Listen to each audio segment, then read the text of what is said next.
السلام علیکم۔ ملکی اور غیر ملکی ہر خبر سے باخبر رہنے کے لیے کے نیوز کے ساتھ رہیں۔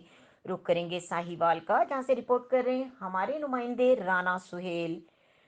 District traffic officer Sahiwal doctor Asif Kamal نے کہا کہ اسموک پھیلانے والے ملوث تمام عناصر کے خلاف بلا تفریق کارروائیاں مزید تیز کریں گے۔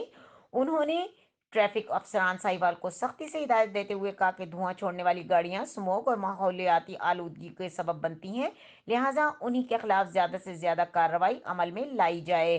بالخصوص روڈ پر چلنے والی وہ تمام موٹر سائیکلز، رکشہ جات اور دیگر گاڑیاں جو میکینیکل خرابی کے باعث دھواں چھوڑتی ہیں، ان کا صرف چالان کیا جائے بلکہ انہیں بند بھی کروائیں۔